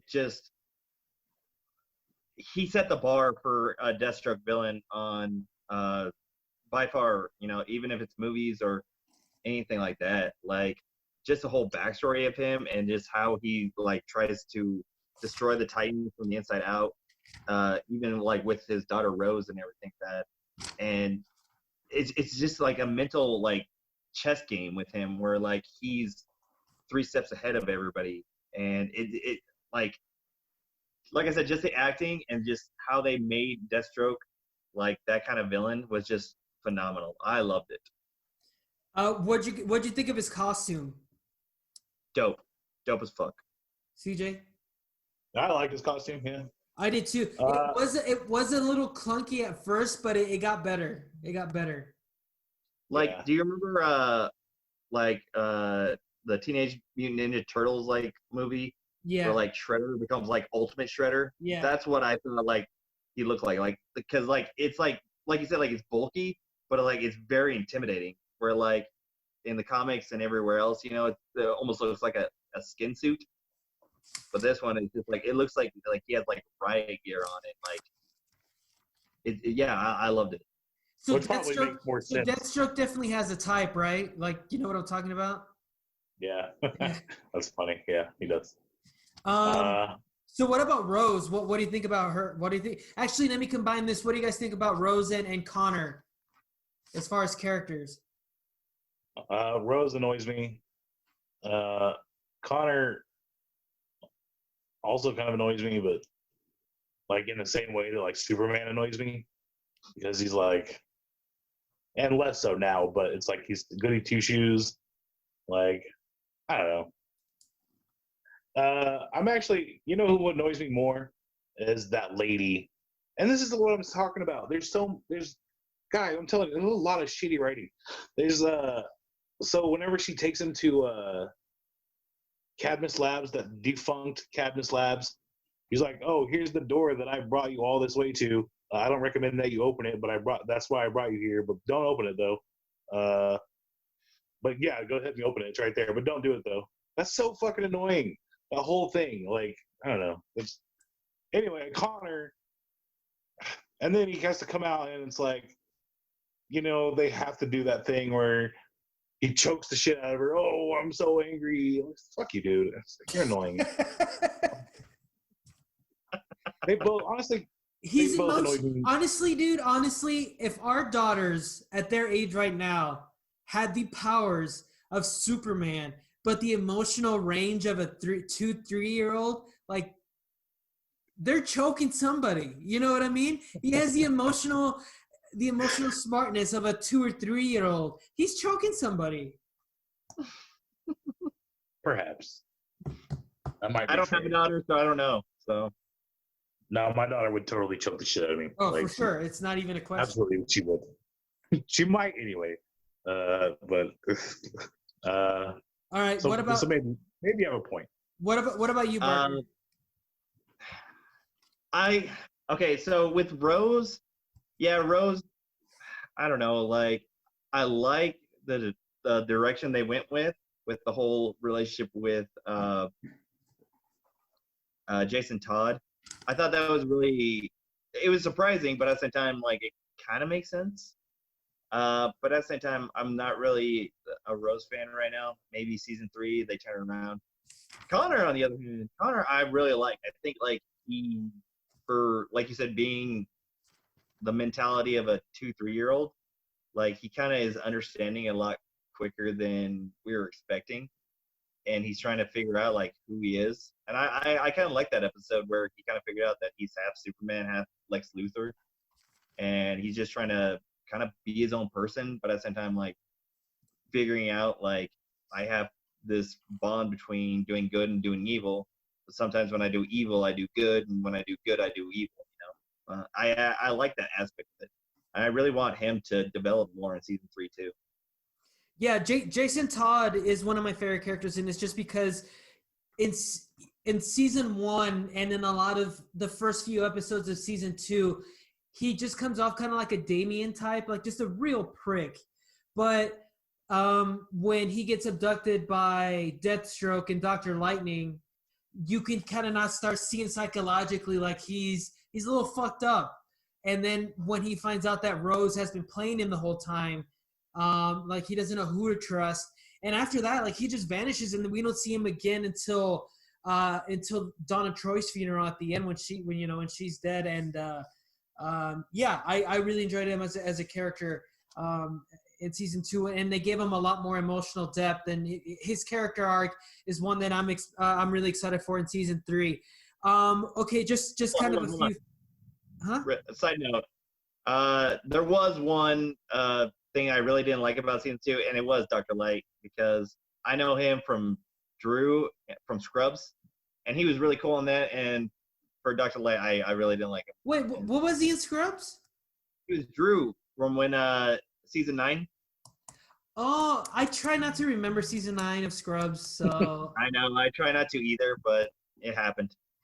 I did right here that Dr. Lightning totally gave me divorced dad vibes. Like he had the tattoos and he was drinking, he was like pounding beers and stuff. So yeah, that's his No, yeah, he's that 40-year-old frat guy. Yeah, for sure. Yeah. Like, bro, do you want a butt chug? Like, yeah, exactly. I got a bong in the back.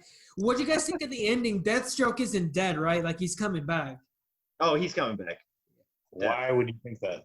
Because Deathstroke isn't he. You know Deadpool, right? He was like a carbon copy of Deathstroke, so Deathstroke has those powers. Okay. Yeah. Hey, just quick aside, we moved on really quickly from this, but also kind of a spoiler alert. But I saw online that apparently the Red Hood is going to be in next season. Yeah. And that tracks perfectly. I hope they do that somehow. Because that makes sense. The trajectory they're on right now makes sense for that, right? Like with Jason Todd. Curran Walters has talked about how he really wants to turn into the Red Hood in the series, and like you said, like it's tracking to that point. So I like that they're going that route instead of like the Joker killing him and he comes back, where he becomes disenchanted and he then becomes the Red Hood and leaves Robin behind. I like that, actually. Yeah. I like that a lot too, and I think it will be cool to get a Damien. I kind of hope that happens somehow. Damien or maybe a Tim Drake. Tim Drake. Good to be the one. Yeah. But I want a Damien, to be honest. I think that'd be.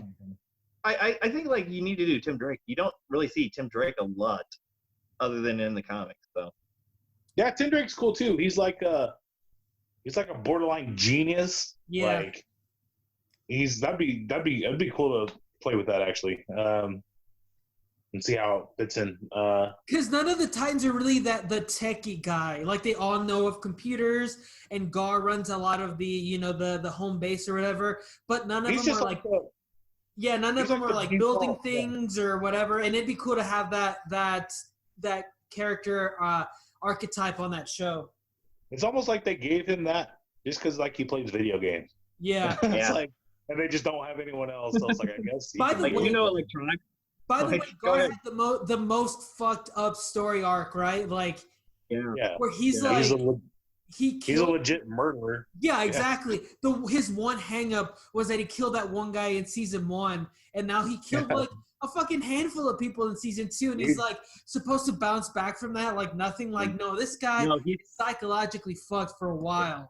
Yeah, hopefully they delve on his like PTSD from that. Like that's gonna be a thing, certainly. In the future. I hope so. Yeah. They left a lot behind in season 2 that they can pick up in season 3. Which where do you guys think then season 3 picks up? Because now that you're mentioning Red Hood, I think that he might be like the first bad guy in the in season 3 where they don't know who he is, and the Teen Titans are fighting him because he's going around killing bad people, and then halfway through you find out that that's Jason Todd. I like that. Yeah, that's probably gonna happen, honestly. And I like that too. I'd be totally fine with that. So everybody already knows my cards are on the table for this. Like, I love this series. So after season 2, I've kind of developed my kind of synopsis for season 3. So you're gonna get Wally West and Roy. Speedy? Yeah, Speedy. Yeah. You're gonna get both of those.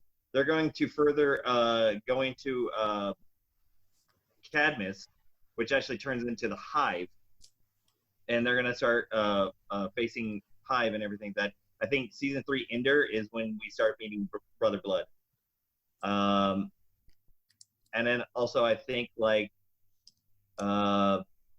Raven is gonna actually turn more good than evil, and Nightwing is gonna kind of slowly go away. Which I love Brendan, I love him a lot and everything but I think like they have to kind of focus it on somebody else after season 2. So I think it's gonna be more of the younger Titans and less of the older Titans. But I think they're gonna incorporate a lot more people. And also, I think we're going to actually see kind of a cameo of Lex Luthor. So nice. Just a couple of or CJ, where do you think this goes?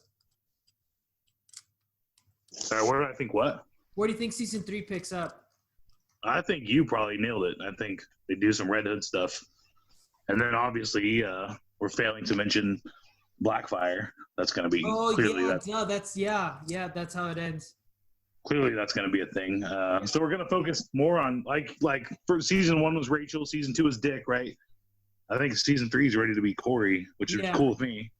Yeah. I agree. I'm totally fine with it. Yeah, because as we forgot to mention, she kind of gets limp dick as far as like her powers. So that's something that they're going to have. She gets that hard dick. Yeah, I'm actually sad in season 3.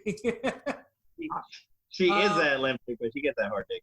I'm actually sad. I feel like some of my favorite episodes in the season was when Dick was in jail. That I thought those were really, really, really intriguing episodes. Those. By the way, that the guard that he always talked to. Why does that guy look so familiar? He's Cheddar Bob from 8 Mile. He is Cheddar. Oh shit. Okay. Now I know. Yeah. Okay. Those are good episodes by themselves, right? You put those like 2 episodes in a jar, you pack them away, and they are good. But those jars shouldn't exist. That was so dumb. Why the fuck? He wanted to punish himself. That's so dumb. It's so dumb. Not dumb because it was dumb. That's shitty writing. He can get out at any minute. That's awful writing. That awful writing. I don't think. Okay, he drops his bags on a dime. He's going to Greenland, and just suddenly something clicks, and he just fights a police officer because that makes a lot of sense. I will say that it makes no goddamn sense. How he gets there is a little convoluted, but why he's there and the whole thing is dumb. No, it's not. No, it's dumb. It's dumb. No, it's not. Okay, now, okay, he's a felon now. Okay, that just goes away. He's just having dinner with the Titans now because he's a felon. That's gonna. Why? How does that just drop off? He's a felon. He escaped from a federal penitentiary. Okay, you're a vigilante. A vigilante is basically a felon. You don't just escape from a federal penitentiary and that just goes away. It doesn't go away. He knows this. That's dumb. That they've. But the thing is, like, if you go to Greenland, because like he said, he went away from Batman. He went to San Francisco. He made the Titans. You go to Greenland, he probably makes Titans Greenland. You know, like he had to like separate himself from society altogether. No, okay, but you do that without. It's dumb. You do that without holding yourself down to something. Now they're committed to this. they're committed to. They're committed to. He's a felon forever. He's gonna get the only way this ends. In this universe, CJ, Gar killed people. Like, they're gonna have to deal with these. Like, Connor killed people. this is very grounded in real life, kind of. So yes, he's a felon now. Like, it is what it is. It's not like, it's not like Nightwing, just goes and does his job as a mailman. No, like, he's forever going to be a superhero. He's not going to be we're all going to be annoyed when this comes back in season 3. I'm going to be annoyed. I'm already annoyed. You're not. All right. So 2 questions, and we'll end this segment. Season 1 or season 2, and what are your rankings or ratings? I'd probably say season 2 is better. I do like season 2 better, probably. Even though I probably take more issue with season 2 than season 1. But I think it's the things it does right, it makes up for it. Okay, I actually have a couple more points first. The action pieces, kind of terrible. I thought they got better. They didn't.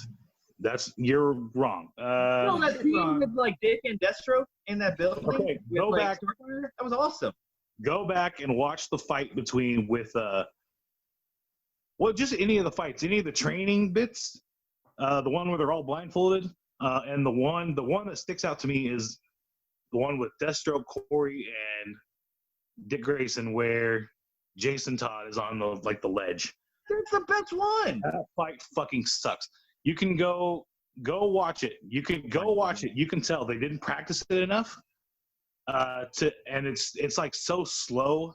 Like, you can tell it's like a dance that they didn't practice enough. That's what it looks like. There's no fluidity. Like, it looks so rehearsed. And the irony is that they didn't rehearse it enough, so it doesn't look rehearsed. Which is just bananas to me. And it really felt like this entire season felt like a whole soap opera. Like, there was so much just bullshit drama. I felt like I was watching The Young and the Restless Titans, and it was really annoying. Despite those things, I think the things they did well, they did really well. Like the character development, a lot of that stuff is fucking awesome. A lot of the story, the guilty conscience stuff with Dick and Jericho is phenomenal. The inner workings between all the Titans is wonderful. Even though it took a lot of that drama to get there, they could have cut a lot of fat from that, but whatever. Anyway, my point is, the things they did well, they did exceptionally well, and that alone makes it better than the season 1. I'm giving it titties. I do like this better than season 1, and I'm giving this titties because I guess I don't know on the scale I'm rating on, and I am dropping it some points because they had Nickelback in this. So there you go, Barker. Season 2, without a doubt, not downing season 1. Season 1 was amazing, but season 2 was just outright. Fuck what CJ said. I felt like the whole story was amazing. Characters were amazing. This is going to be in my ultimate kitties titties. And I'm really waiting for season 3. Okay. Alrighty, that was Titan season 2, where the fight scenes were definitely a lot better than what CJ described. Next week's show, we are going to talk about Suicide Squad Hell to Pay, and we're reviewing Harley Quinn season 2, which I'm really excited for. So yeah, that's next week's show. All right, this as we're ending the show, we have the orders recommendations. So real quick, what is everybody reading, watching, listening to that you want to tell the folks? I haven't playing. Oh, sorry. Go ahead, Liz. Oh no, you can go. I've been playing Zelda Breath of the Wild on Nintendo Switch. Holy shit, that game's amazing. I usually don't like to give these recommendations before I go through a lot of it, but already it's an amazing game. So go play that. You say that because I'm playing Link to the Past, which is a Super Nintendo game. It's fucking fun. Even nowadays in Super Nintendo, it's fun. Yeah, those Zelda games are awesome. Yeah. And Breath of the Wild, I've only been through like the first like stage, I guess. But you can tell this game's fucking huge already, and it's gonna be really good. I got a PlayStation again, so I started Red Dead, and I'm really excited. But what I'm recommending is I'm watching Euphoria on HBO. God damn, what a fucking show, man. That's a really good fucking show. I'm 3 episodes deep. I'm going to try to watch the rest of it this week. But, yeah, it's really good. That is an excellent show. I second that recommendation. Yeah, there's a lot of penis in that. Barker, you're up. I've got all 3, a trifecta. I'm watching Doom Patrol Season 2. I'm 2 episodes in. It sounds really good. I'm hoping it gets a lot better. I'm listening to RTJ 4. I don't know if anybody knows about this, but Run the Jewels 4 should be the album of the year, no matter the fuck what. I've been listening to the album nonstop since it came out, dude. Dear Jesus. I mean, they made 3 amazing, and this one trumps all 3 of them. Yeah, it's and then really I'm good, reading. man. I'm gonna start reading Infinity Gauntlet for a future project. So I'll keep in touch with everybody for that. Nice. All right, yeah, we're getting the fuck out of here. If you guys have any suggestions or comments, let us know on Twitter, Facebook, or Instagram. Subscribe to the show on iTunes, Libsyn, Stitcher, Spotify, anywhere you get your podcast. Give us 5 stars. We would really appreciate that. Tell your friends. CJ and I started another spin-up podcast where we give you our Friday Top 5. We would appreciate if you listen to that as well. It's on the same feed as these, so you don't have to go very far anywhere else. You can find us personally on Facebook or on Twitter. I'm at CJMFA. At Barker375. At Saint_Able45. Buy some merch. That'll also be in the description. We would appreciate if you buy some shirts.